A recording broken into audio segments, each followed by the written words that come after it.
नमो अरिहन्ताणं नमो सिद्धाणं नमो आयुर्याणं नमो वज्रायाणं नमो लोये सौरसाहुणं मङ्गलं भगवान् वीरो मङ्गलं गौतमो गणी मङ्गलं कुन्दकुन्दार्यो जैन धर्मोऽस्तु मङ्गलम् सर्वमङ्गलमाङ्गल्यं सर्वकल्याणकारिकं प्रधानं सर्वधर्माणां जैनं जयतु शासनं जैनं जयतु शासनं प्रणम्योणजिणं वीरम् अनन्तवर्णानदंसं सहावं बोच्छामिणीयं सारम् केवली शुद्ध केवली भणिदम।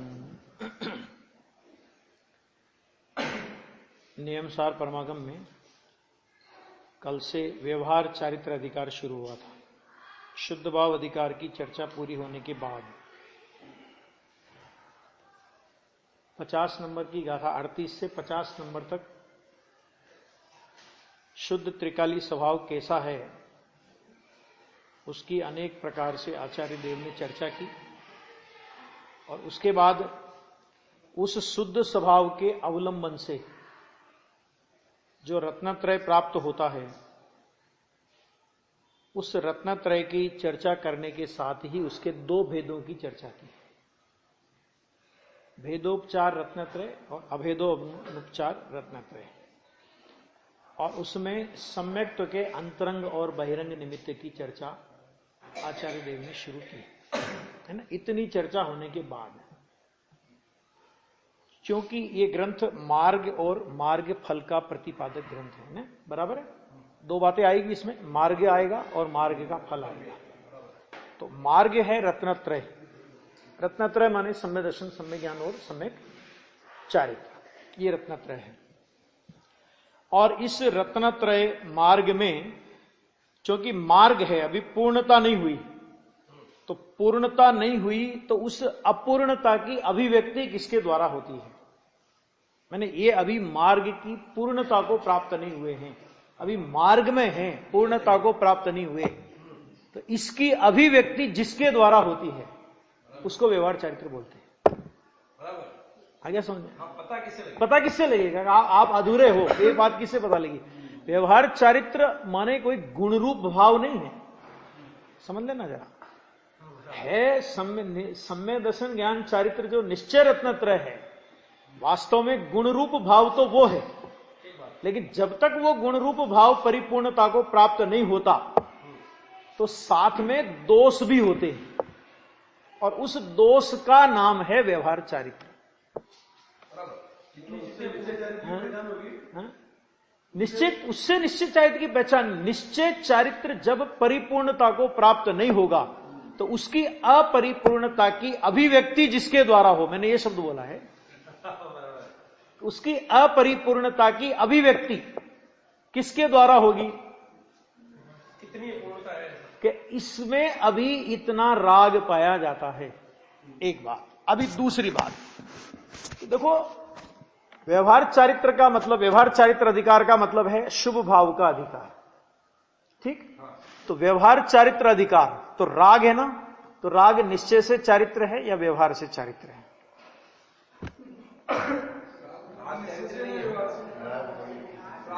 राग कभी भी चारित्र होता ही नहीं, ठीक है।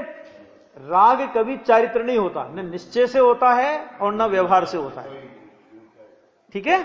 फिर व्यवहार चारित्र का मतलब क्या? कि जो चारित्र नहीं है उसे चारित्र कहने का नाम व्यवहार। व्यवहार किसका नाम है?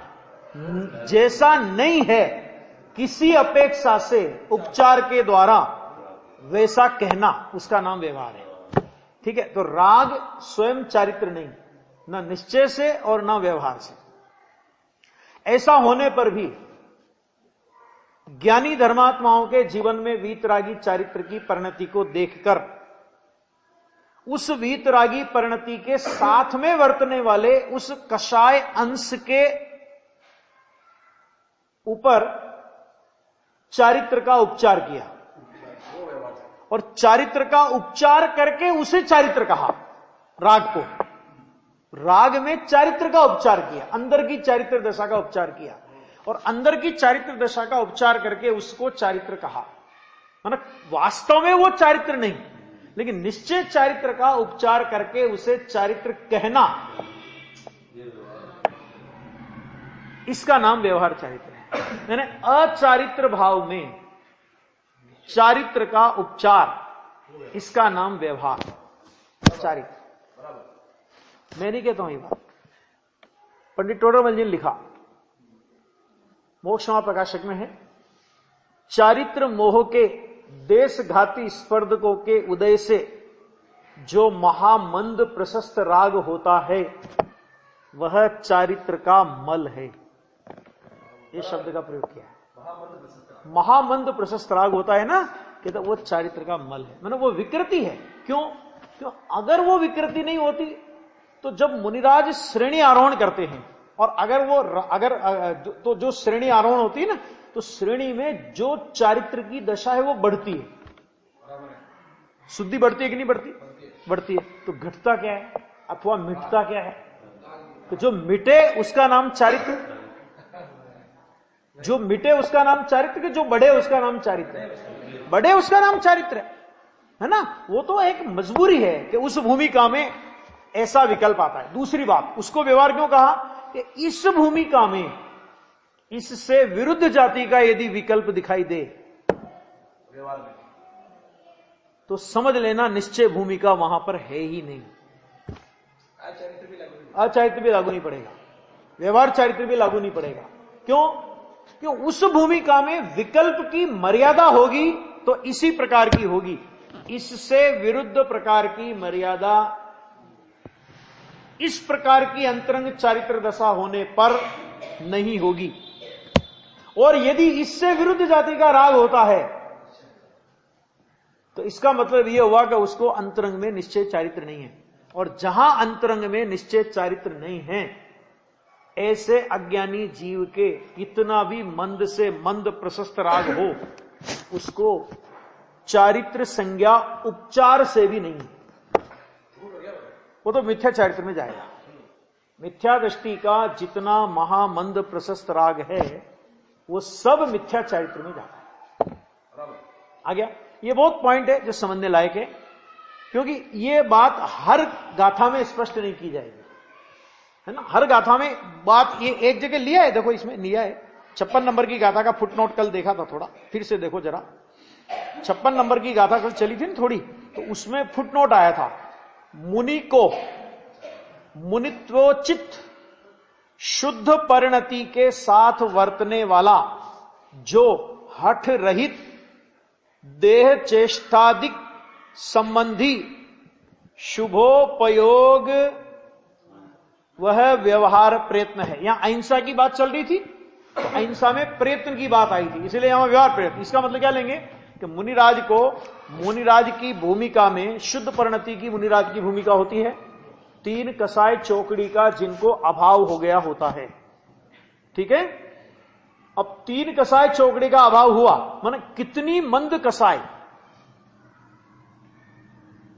बाहर में उनकी होती है, अंतर में तो वीतरागता होती है। 3 कसाय चौकड़ी का अभाव हुआ, उतनी तो वीतरागता हुई।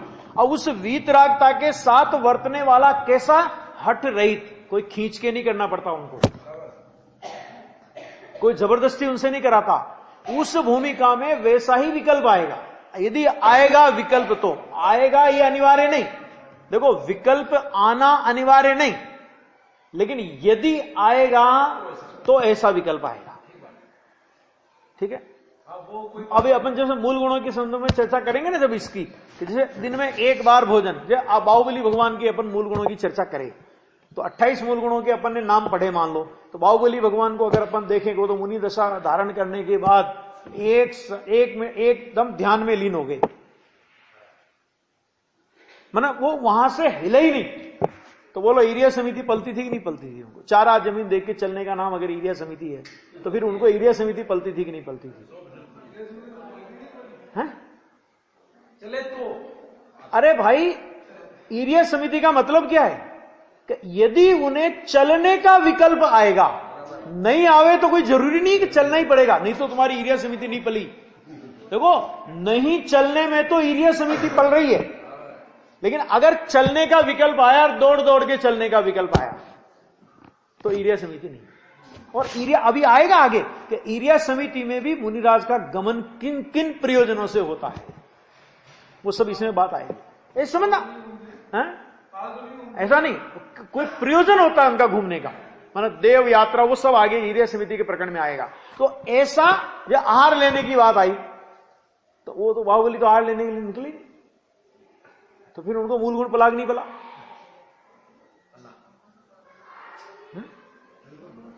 कि मूल गुण में खंडन तो नहीं हुआ ना, कि भाई साहब आहार नहीं लेने में मूल गुण का खंडन नहीं हो रहा है, लेकिन उदिष्ट आहार लेने में, समझ आ गया ना, और प्रकार की क्रियाओं में उसमें मूल गुण का खंडन है। तो वो ये जो व्यवहार चारित्र अधिकार लिखा आचार्य ने, वो ये बताता है कि उन साधक धर्मात्मा भावलिंगी संत की बहिरंग दशा कैसी होती है।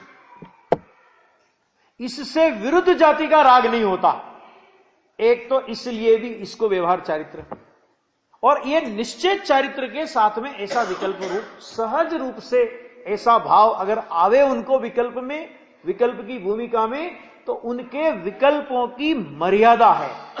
अमर्यादित अनर्गल विकल्प कभी भी उस भूमिका में नहीं हो सकते। अरे श्रावक की भूमिका में, पंचम गुण स्थान की भूमिका में भी जब पाप के एक देश त्याग के विकल्प होते हैं, तो मुनिराज की भूमिका तो उससे उत्कृष्ट है। इधर जितनी वीतरागता बढ़ती जाएगी, इधर अंदर में वीतरागता बढ़ेगी और उधर कसाय की मंदता बढ़ेगी, तीव्रता मिटेगी। देखो, चौथे गुण स्थान से अपन चालू करें तो चौथे गुण स्थान में एक चौकड़ी कसाय का अभाव, ठीक है, और 3 चौकड़ी कसाय का सद्भाव, तो उस भूमिका में ना व्रत होते हैं और ना अशुभ भाव का भी त्याग होता है। लेकिन क्या होता है कि अनीति अन्याय अभक्ष अमर्यादित, मैंने उस टाइप का। अब वो जो अनीति अन्याय अभक्ष, उसका भी प्रकार है, सम्यक दृष्टि की कहां क्या हो सकती है, वो सब चरणानुयोग का विषय है, लेकिन वो नहीं होगा। लेकिन अशुभ भाव नहीं छूटेगा उसका, अशुभ भाव भी नहीं छूटेगा, शुभ भाव तो छूटेगा ही नहीं। अब 5वें गुण स्थान में क्या हुआ कि उधर अंदर में तो एक चौकड़ी कसाय और मिटी, यानी 2 चौकड़ी कसाय, यानी अंदर में वीतरागता बढ़ी। तो अंदर में वीतरागता बढ़ी तो राग में क्या हलचल होगी कि राग में अशुभ भाव का एक देश मिटा, वहां पर माने एक देश पाप मिटे, है ना, एक देश पाप मिटे। और पहले जो शुभ राग था, अब 5वें गुणस्थान वाले के चौथे गुणस्थान वाले की अपेक्षा विशेष प्रकार का शुभ राग होगा, मतलब उसका शुभ राग और ज्यादा मंद राग होगा। चौथे वाले की अपेक्षा 5वें वाले की मंद कसाई और ज्यादा होगी, चौथे वाले की अपेक्षा 5वें वाले को अशुभ राग घटा हुआ होगा और शुद्ध भाव बढ़ा हुआ होगा। ये 5वें गुणस्थान की स्थिति। हाँ, अब इधर तीनों में होती है सारी खेल। अब इधर 6वें गुण 7वें गुणस्थान में मुनिराज 5वें गुणस्थान से 7वें गुणस्थान में आए। 5वें गुणस्थान वाला ग्रस्त है ना, ग्रस्त है। अब वो प्रतिमा वगैरह भी उसकी डिटेल में मुझे नहीं जाना, लेकिन वो ग्रस्त, अब उसने मुनि दशा अंगीकार की, बाहर में द्रव्यलिंग धारण किया। पहले द्रव्यलिंग बाहर में धारण होता है, ठीक है, 5वें गुणस्थान में हो या चौथे में हो, कोई भी हो। और उसके बाद वो जब सामायिक चारित्र में स्थित होता है और उस समय उनको ध्यान के काल में 7वें गुणस्थान की दशा प्रकट होती है। और 7वें गुणस्थान की जिस समय दशा प्रकट हुई, उस समय जो उन्होंने पहले द्रव्यलिंग बाहर में धारण किया था, 28 मूल गुण वगैरह वगैरह वगैरह, ठीक है, तो उसको जब अंतरंग में भावलिंग की 7वें गुणस्थान के योग्य शुद्धि की दशा प्रकट हो जाती है, तब उस पर द्रव्यलिंग का उपचार आता है। पहले धारण पहले किया, धारण तो 6वां गुण 7वां गुणस्थान आने के पहले किया, क्योंकि चौथे 5वें गुणस्थान में वो धारण कर सकते हैं।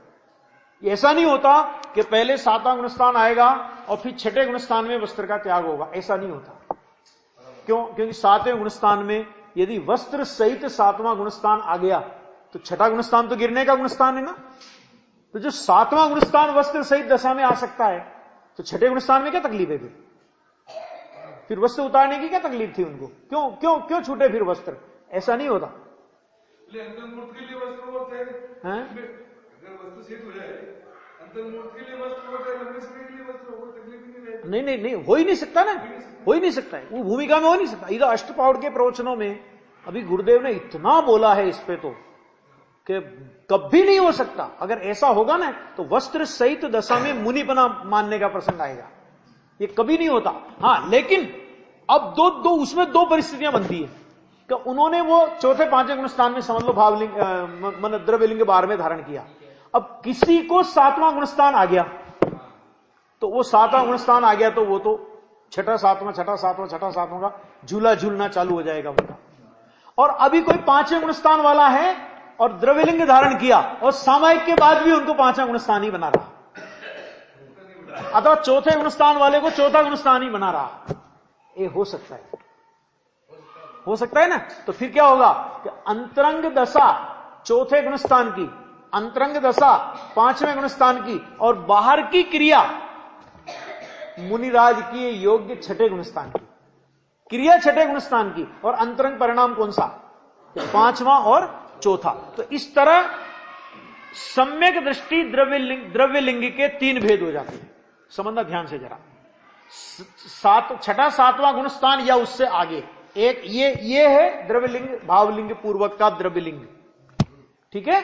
और चौथे पांचवें गुणस्थान वाला जो होता है ना, कि वो अनंत संसारी तो नहीं है, क्योंकि सम्य दर्शन है और श्रावक दशा है, इसलिए संसारी तो नहीं है, लेकिन भावलिंग पूर्वक का द्रव्यलिंग नहीं है, इसलिए उन्हें भी द्रव्यलिंगी बोलेंगे। लेकिन वो अनंत संसार में भटकने वाले नहीं है।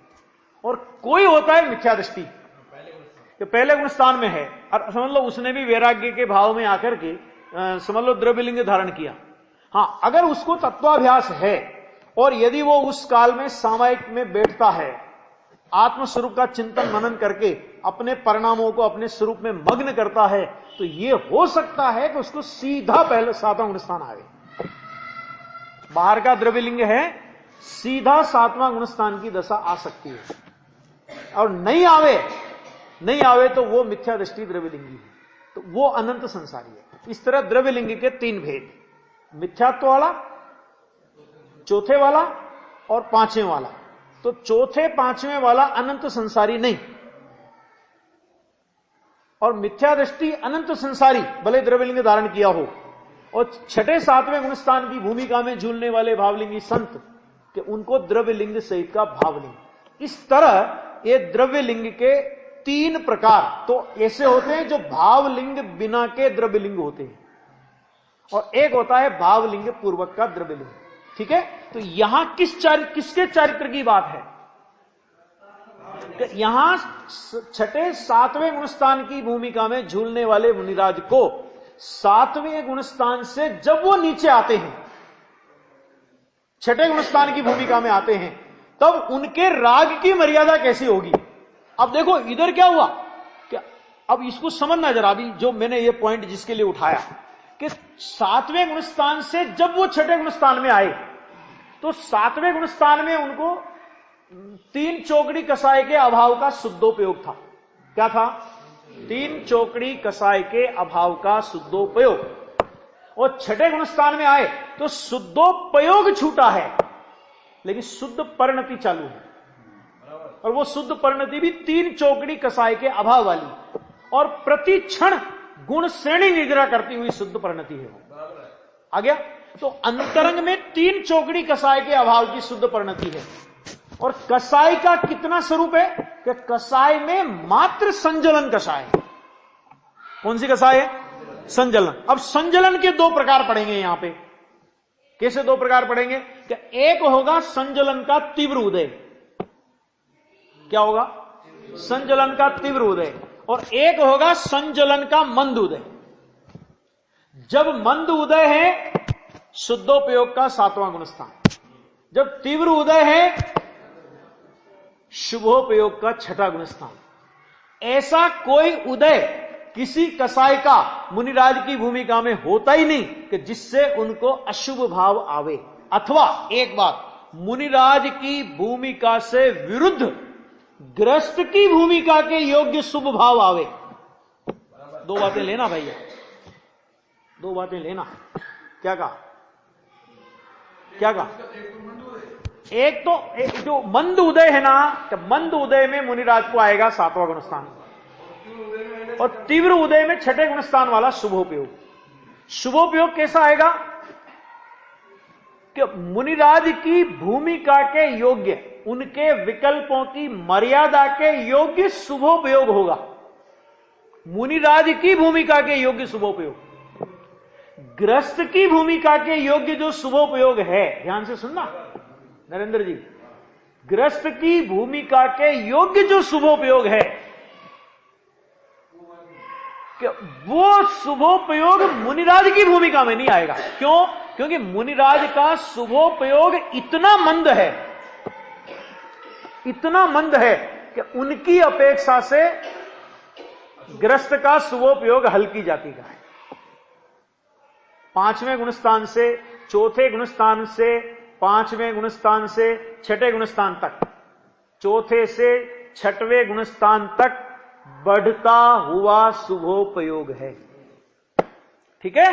तो जो ग्रस्त की भूमिका का शुभोपयोग है ना, तो वो मुनिराज की भूमिका के शुभोपयोग से हल्की जाति का शुभोपयोग है।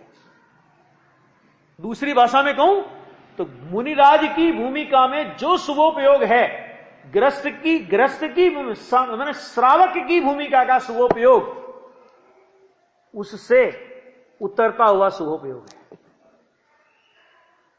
घटता हुआ शुभोपयोग है। क्या मतलब? कि ग्रस्त को जिन मंदिर बनाने का भाव आएगा और मुनिराज को जिन मंदिर बनाने का उपदेश देने का भाव ग्रस्तों को आ सकता है, मंदिर बनाने का भाव नहीं आएगा। क्यों?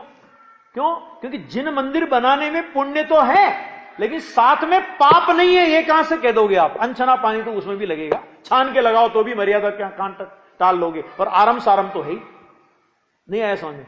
माने उस ग्रस्त के उस शुभोपयोग में आरंभ सारंभ का पाप भी होता है।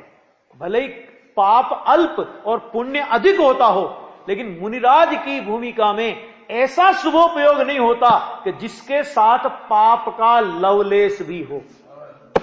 आ गया पॉइंट समझ में? नहीं आया पॉइंट समझ में? आ गया दिलीप जी? समझ में आया कि नहीं?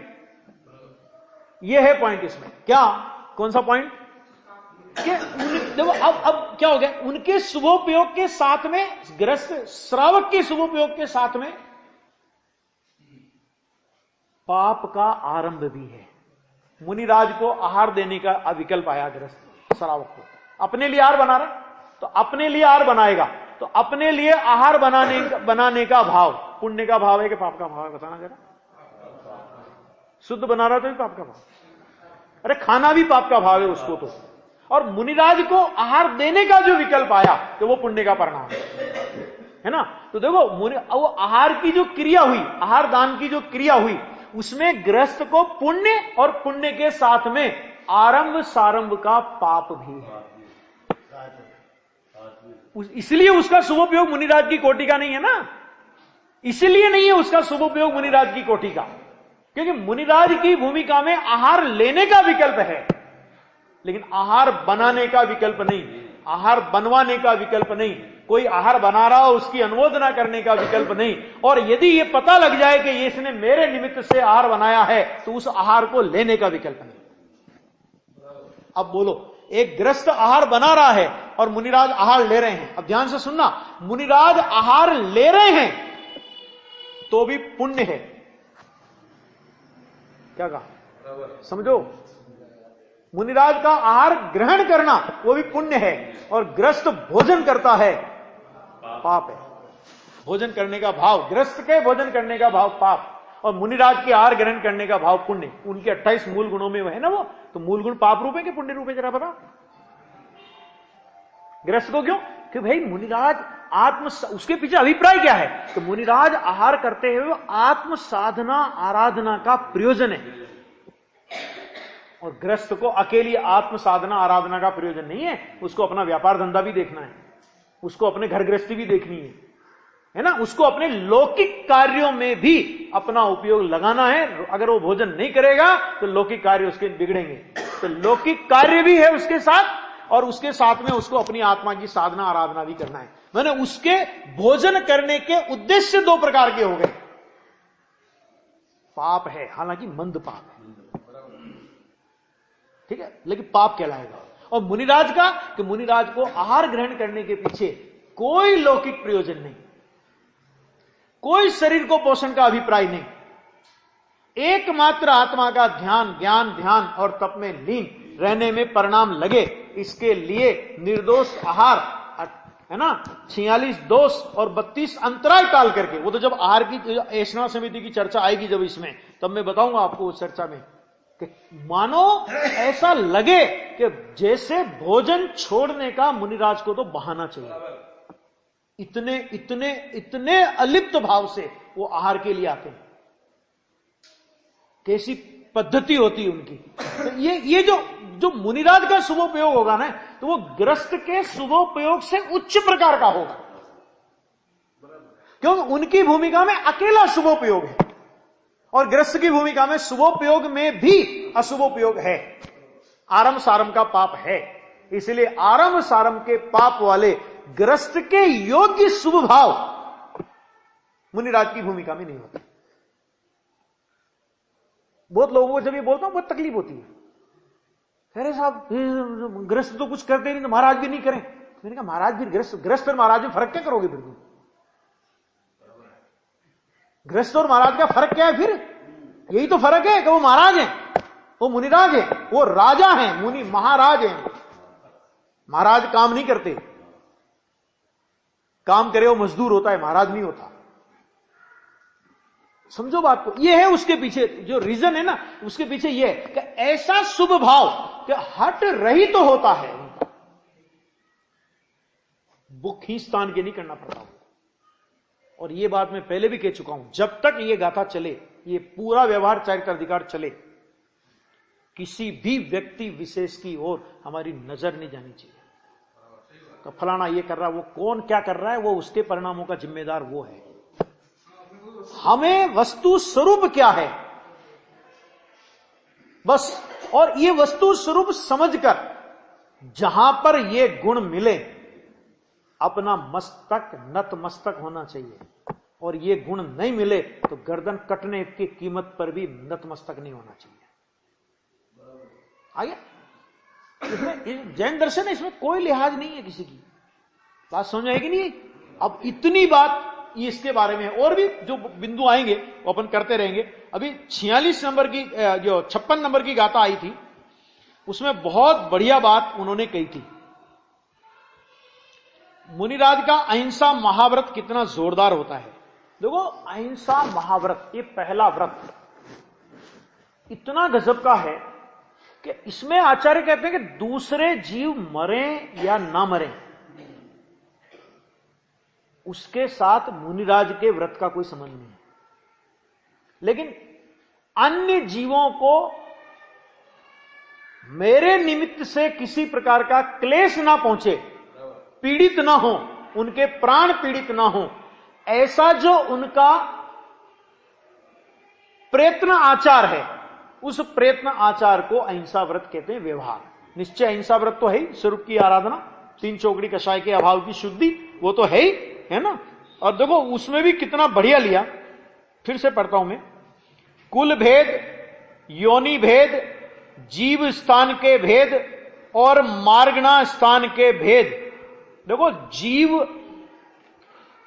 जो संसार के जितने जीव होते हैं ना, सिद्धों को छोड़ के, क्योंकि सिद्धों में कोई कुल भेद नहीं, योनि भेद नहीं, जीव स्थान नहीं और मार्गना स्थान नहीं, बाकी टोटल निगोद से लेकर अयोग केवली सर्वज्ञ परमात्मा तक इन 4 भेदों में आ जाते हैं। माना उनमें कुल भेद, योनि भेद, जीव स्थान के भेद और मार्गना स्थान के भेद, इसकी चर्चा कल हो गई थी, है ना। पहले ही 42वीं गाथा की टीका में प्रतिपादित किए गए हैं। वो चर्चा हो चुकी।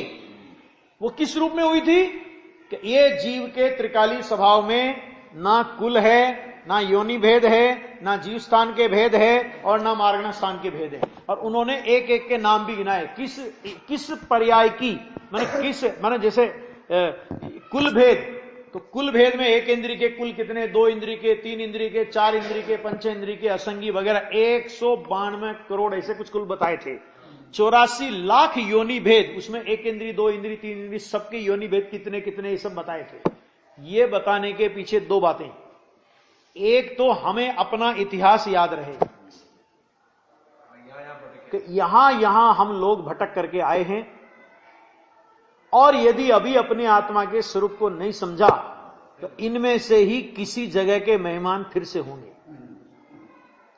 एक बात तो इन जीवों के जाति कुल भेद वगैरह का ज्ञान वास्तव में मुनिराज के चित्त में वैराग्य की वृद्धि कर, मुनिराज तो वैसे ही वैराग्य रूपी महल के शिखर के शिखामणि होते हैं, और जब वो इस तरह से विचार करते हैं, ओह एक इतनी 7 लाख योनियां फलाने, 1 इंद्रिय की इतनी, 2 इंद्रिय, एकदम वैराग्य प्रस्फुटित होता है कि ओ ऐसे ऐसी जगह जीव घुमा।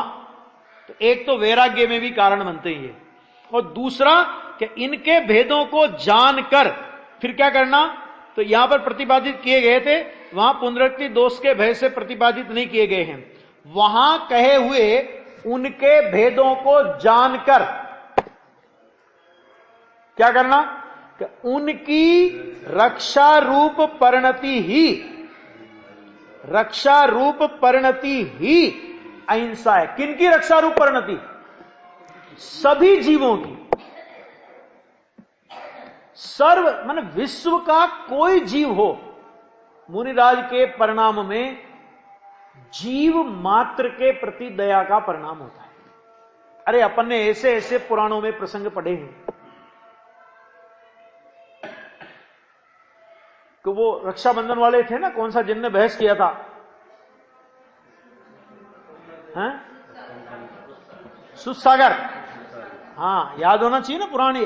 तो सुसागर ने जो बहस की, मैंने उनसे वाद विवाद किया, है ना, गुरु आज्ञा का पता नहीं था, वाद विवाद किया, और रात फिर वहीं आकर के वो ध्यान में स्थित हुए, और 4 मंत्रियों ने उनके ऊपर नंगी तलवार उनको मारने के लिए उठाई,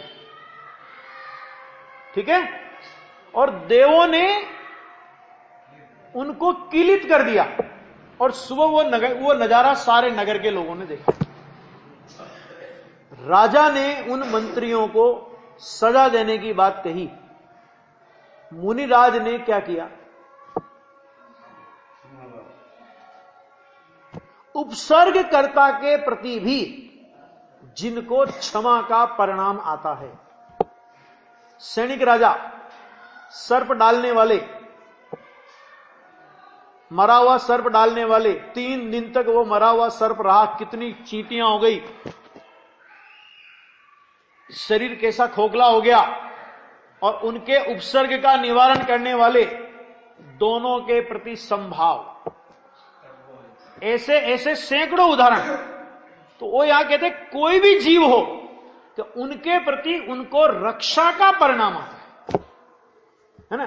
पर्टिकुलर किसी जीव विशेष की रक्षा के लिए संस्थान बनाना या खोलना, ये जैन संस्कृति की पद्धति नहीं है। क्यों? क्योंकि जैन संस्कृति में जीव मात्र की दया का विधान है, ना कि पर्टिकुलर किसी प्राणी मात्र का। ठीक है। अब उनका मरण, अब रक्षा, हम तो माने रक्षा, मुनिराज रक्षा के परिणाम से यत्नाचार पूर्वक प्रवृत्ति के भाव से गमन कर रहे हैं, और फिर भी पैर के नीचे कोई जीव आके मर गया। जब उन्होंने पैर उठाया तब जीव नहीं था, 4 हाथ आगे जमीन देख के चल रहे थे, और पैर रखा इतने में कोई जीव आ गया। और ऐसे भी जीव होते हैं जो सूक्ष्म जीव होते हैं, जो इंद्रिय गोचर नहीं होते। ठीक है ना, जिनकी अहिंसा चरणान योग के हिसाब से नहीं पालन की जा सकती, तो भी उनका मरण हो या न हो। क्यों? फिर उन जीवों का मरण और उन जीवों का जीवन वो हमारी रक्षा रूप परिणति और मारने के भाव के आधार पर नहीं है। रक्षारूप परिणति से, रक्षारूप परिणति जीव का भाव है, तो जीव के भाव से दूसरे जीव में कार्य हो, ये वस्तु विधान नहीं है। और किसी जीव को मारने का भाव, ये जीव का भाव है कि उस जीव को, माने उस जीव के मारने के भाव से, इस जीव के मारने के भाव से दूसरे जीव का मरण हो जाए, कहते ये वस्तु विधान नहीं है। प्रत्येक जीव अपने आयु कर्म के क्षय से मरता है और आयु कर्म के उदय से जीता है, लेकिन ऐसा होने पर भी उनके अंतरंग में प्रयत्न रूप परिणाम, बस हमारी ओर से किसी जीव को मारने का भाव नहीं है ना। बचाने का मतलब अपनी ओर से किसी जीव को पीड़ित करने का भाव नहीं आता। मतलब इतना बचाने का मतलब ये नहीं कि ठेकेदारी नहीं ले रखी, जंगल में मुनिराज बैठे हैं, उनके निमित्त से किसी जीव की हिंसा नहीं हो, ये उनका हिंसा व्रत है। अब दुनिया में कौन क्या कर रहा है? मुनिराज जंगल में बैठे हैं और गाय के पीछे शेर भग रहा है, ठीक है। और मुनिराज की इतनी हिम्मत है, राजा थे वो, बनिया नहीं थे, राजा थे, तो इतनी हिम्मत है कि शेर का कान पकड़ के बैठा दे, लेकिन मुनिराज को वहां से उठ करके जाने का विकल्प नहीं आएगा। क्यों नहीं आएगा? क्यों? क्योंकि आप केवल ज्ञान की रिहर्सल कर रहे हो। मुनि दशा माने क्या है? केवल ज्ञान की रिहर्सल है। तो केवल ज्ञान में ये सारे त्रिकाल के दृश्य तुम्हारे ज्ञान में झलकेंगे, जिसमें कितने जीव कितने जीवों की हिंसा करते हुए, कितने जीव कितने जीवों को मारते हुए, अरे यहां तक तो उनके पूर्व भव के सगे संबंधियों को मारते पीटते बिलखते रोते देखेंगे। और अगर मुनि दशा में एक गाय के पीछे भगते हुए एक शेर को देखकर आप अपना ध्यान छोड़ करके वहां बचाने के लिए चले गए, तो केवल ज्ञान में क्या करोगे? मानव नहीं है ना मुनिराज। किसने कहा मुनिराज मानव है? मुनिराज भगवान है। अब भगवान उसे कहते हैं जो सब कुछ जानते हुए भी किसी का कुछ नहीं करे। बस इतनी उनकी विकल्प की मर्यादा है कि उनके निमित्त से चींटी भी नहीं मरेगी, चींटी मरने का भी भाव उनको नहीं आएगा। और दुनिया में क्या हो रहा है, उपदेश का विकल्प आएगा तो उपदेश देंगे, बाकी वो उन्होंने नहीं ले रखा। जैसे एक उदाहरण आता है कि साहब एक आदमी था कसाई, अरे उसने मुनिराज से पूछा, कहानी बना, लोग बनाते बहुत प्रकार की कहानियां, कि एक गाय जा रही थी, अब गाय जा रही थी तो कसाई उसके पीछे, अब मुनिराज बैठे थे, तो मुनिराज से उसने पूछा, वो थोड़ी जानता कि कसाई के मुनिराज ये मुनिराज है। उसने कहा जी एक गाय निकली इधर से। तो लोगों ने कहानी क्या बनाई कि मुनिराज सोचते हैं कि यदि मैं इससे ये कहता हूं कहां निकली है, तभी ये गाय को मार देगा, और यदि मैं इससे कहता हूं कि नहीं निकली है तो झूठ बोलने का पाप लगेगा। तो क्या करें मुनिराज? कि मुनिराज ऐसे मूर्खों के प्रश्नों के उत्तर नहीं दिया करते। समझ आ गया? क्यों? क्योंकि मुनिराज को चौकीदार है उसके, कि कौन इधर से निकला, कौन नहीं निकला, उसका उत्तर देंगे, उसको ध्यान में रखेंगे वो। ऐसा कुछ नहीं होता। बहुत अलौकिक दशा होती है, सामान्य दशा नहीं होती है। आ गया? ऐसा प्रयत्न परायण है। तो एक ने ये देखो, जिस विकल्प को मुनिराज हे जानते, समझ आ गया? वो विकल्प भी उनका कितना बाहरी रूप से, माने मंद कषाय की अपेक्षा से, मंदता की अपेक्षा से कितना गजब का होता है, जिसको भी वो हे जानते। तो अंतरंग की वितराग परिणति तो कैसी होगी, जरा सोचो तो। आई बात समझ में? आ गया? तो यहां पे कहते हैं प्रयत्न रूप परिणाम बिना सावध्य परिहार, अर्थात दोष का त्याग नहीं होता। मतलब अगर खुद का प्रयत्न परिणाम नहीं होवे तो दोष, सावध्य का दोष लगेगा। मतलब क्या होता है? तो आपका प्रयत्न रूप परिणाम हो, फिर जीव मरे या बचे वो आपका दोष नहीं है, आपको अहिंसा लगेगी। और यदि प्रयत्न परिणाम नहीं है तो जीव नहीं मरे तो भी हिंसा से बचे नहीं हो। क्यों? क्योंकि हिंसा में प्रमाद परिणति मूल है और विषय सेवन में अभिलाषा मूल है। पंडित टोडरमल जी का वचन है। प्रमाद है वहां हिंसा है, प्रमत्त योगा शब्द डला है, और विषय सेवन में अभिलाषा मूल है। विषय की सामग्री मिलना नहीं मिलना वो तो पुण्य और पाप के ऊपर अधीन है। पुण्य का उदय हो तो मिलेगी, पाप का उदय हो तो नहीं मिलेगी, लेकिन अभिलाषा है तो विषय का त्यागी नहीं है। प्रमादी है तो हिंसा का त्यागी नहीं है। बाहर में जीव मरे कि नहीं मरे उसके साथ हिंसा का संबंध नहीं है, क्योंकि जीव के मरने का नाम हिंसा नहीं है, और जीव के मरने का नाम बचने का नाम मैंने जीव के जिंदा रहने का नाम अहिंसा नहीं है। क्यों? अगर मरने का नाम हिंसा हो तो फिर हर समय हिंसा हो रही, क्यों? हर समय जीव तो मर रहे। मरने का नाम हिंसा नहीं। हमारा प्रमाद योग, हमारा प्रमत्त योग अगर उस परिणाम में शामिल हो तो हिंसा, और नहीं शामिल हो तो अहिंसा। ये व्यवहार अहिंसा की बात है, हिंसा की बात है। बराबर है? तो वो यहां पे कह रहे प्रेत परिणाम बिना सावध योग अर्थात दोष का त्याग नहीं होता। इसलिए प्रयत्न परायण को हिंसा परिणति का अभाव होने से अहिंसा व्रत होता है। ऐसे अहिंसा व्रत होता है। प्रयत्न परायण को अहिंसा व्रत होता है। माना क्यों? क्योंकि भाई व्रत आत्मा की परिणति है कि परजीवों की परिणति है? आत्मा की परिणति। तो आत्मा की परिणति आत्मा में होगी कि आत्मा से बाहर होगी? आत्मा में होगी ना। तो आत्मा में जो प्रयत्न रूप प्रयत्न परायणपना है उसका नाम अहिंसा महाभारत आ गया।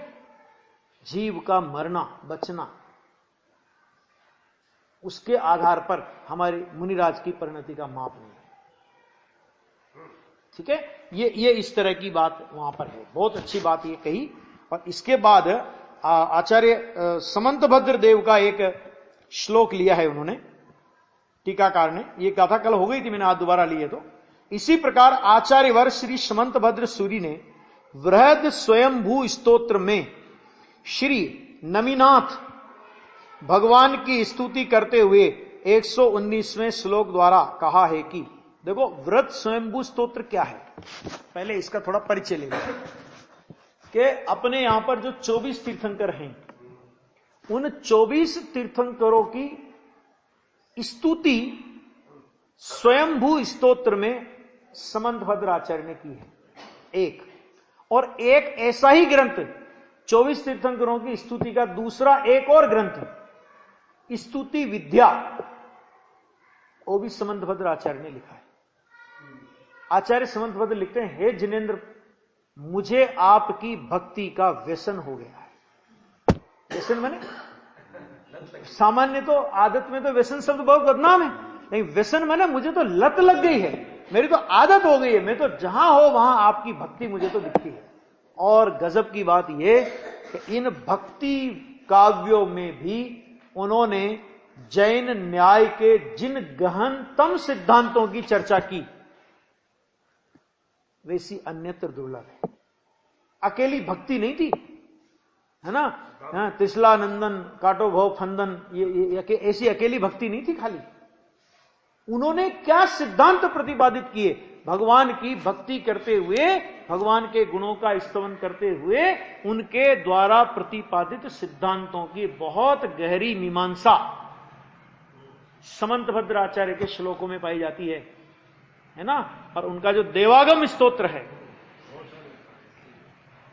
142 कारिका है उसमें खाली, और उस पर अष्टसती और अष्ट सहस्त्री जैसी टीका विद्यानंदी और अकलंक देव स्वामी ने इनने ऐसी वो टीकाएं बनाई है, बहुत जोरदार टीकाएं बनाई है ना। ऐसा जिनमें भगवान की परीक्षा कर दी समंतभद्र आचार्य कि मैं आपको इसलिए पूज्य नहीं मानता कि समोसनन लगा है, देव आ रहे हैं, 64 चमट ढूंढ रहे हैं, ऐसा हो रहा है वैसा हो रहा है, और फिर उसका कारण दिया। क्यों नहीं, मायावियों में भी होता है।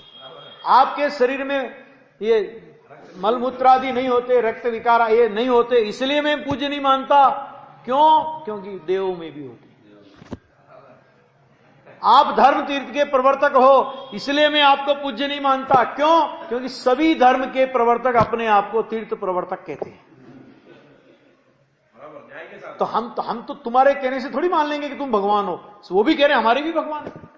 फिर क्या किया कि दोषों की हानि, आवरण की हानि, निर्दोषता और निरावरणता की प्रकटता, ये ऐसे गुण हैं जो सिर्फ और सिर्फ आप में पाए जाते हैं और जगत में अन्य किसी में नहीं पाए जाते। क्यों? क्योंकि आप एक समय में वस्तु के उत्पाद व ध्रुव को जानते हो। एक समय में वस्तु के उत्पाद व ध्रुवत्व को जानना, ये आपकी सर्वज्ञता का विधान है, और इसलिए हम आपको पूज्य मानते हैं। ये वो समंतपत्र है ना, जिनका नमस्कार झेल नहीं पाए थे दूसरे देवता, है ना। हाँ, जब राजा ने कहा कि माल तो तुमने खाया इनका, समझ आया कि नहीं। अब जिनका माल खाया, क्योंकि तुम खुद साधु हो तो हम तुम्हें क्या दंड दें, तो जिनका माल खाया तुम उन्हें नमस्कार कर लो। राजा से कह दिया कि राजन झेल नहीं पाएगी नमस्कार मेरा, तुम अच्छी तरह से सुरक्षा कर लो इसकी, है ना। और जब स्वयंभू स्तोत्र की रचना हुई और इसमें चंद्रप्रभ भगवान की स्तुति होती है, देखो पुण्य का योग था ऐसा हो, तो कोई स्तुति के कारण से ऐसा होता हो तो ऐसा कुछ नहीं है, लेकिन ऐसा पुण्य का योग था, शासन प्रभावना का ऐसा योग था कि वो सब चंद्रप्रभु भगवान की प्रतिमा प्रकट हो गई और राजा वगैरह सब जैन बन गए। इतिहास है कितना, मैंने हम किसको नमस्कार करें और किसको नहीं करें। अभी तो मुनि नहीं थे ना उस समय, तो उस समय तो ग्रस्त दशा में आ गए थे। ग्रस्त दशा में आने पर भी सम्यक दर्शन से च्युत नहीं हुए थे। दंसन भट्टा भट्टा दंसन भट्टस्य नत्थि निवाणम सिजंत चरिय भट्टा दंसन भट्टा न सिजंती। दर्शन से जो भ्रष्ट है वो भ्रष्ट से भ्रष्ट है, चारित्र से भ्रष्ट है वो सीज जाएगा। अर्थात चारित्र से चारित्र का दोष लगाने तो उस दोष का ख्याल है उसको, तो वो दोष का अभाव कर लेगा। लेकिन जो दर्शन से भ्रष्ट है वो कभी नहीं सीजे। आ गया? ऐसे समंतभद्र आचार्य देव का ये श्लोक है। अभी अपन पढ़ लेते हैं, बाकी फिर इसकी चर्चा कल करेंगे। वो कहते हैं, जगत में विदित हो कि जीवों की अहिंसा परम ब्रह्म है। शब्द देखो, जीवों की अहिंसा परम ब्रह्म है।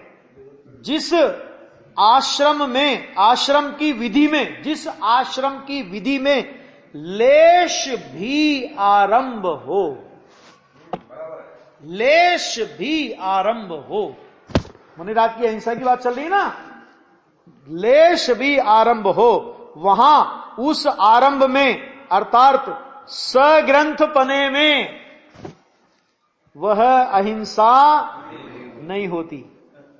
मुनिराज की भूमिका के योग्य अहिंसा कभी भी सग्रंथ अवस्था में नहीं होती, परिग्रह अवस्था में नहीं होती है। गृहस्थ को नहीं हो सकती। गृहस्थ चाहे मैं सटकाए के जीवों की दया पालन करूं, नहीं कर सकता, नहीं बच सकता। मुनिराज हिंसा नहीं कर सकते और गृहस्थ हिंसा से बच नहीं सकता। इसलिए उसकी सिद्धि के हेतु हे नवीनाथ प्रभु, आप परम करुणावंत, ऐसे आप श्री ने दोनों ग्रंथ को छोड़ दिया। अर्थात द्रव्य और भाव दोनों प्रकार के परिग्रह को छोड़कर निर्ग्रंथपना अंगीकार किया। विकृत वेश तथा परिग्रह में रत न हुए। विकृत वेश किसे कहा यहां पे? भले ही मुनि का वेश हो लेकिन आरंभ सारंभ में लगा पड़ा हो तो विकृत वेश है ना। और परिग्रह में, क्या परिग्रह वाला वेश तो सीधा सीधा गृहस्थी हो। आ गया? तो ये इसकी और चर्चा पर विस्तार के साथ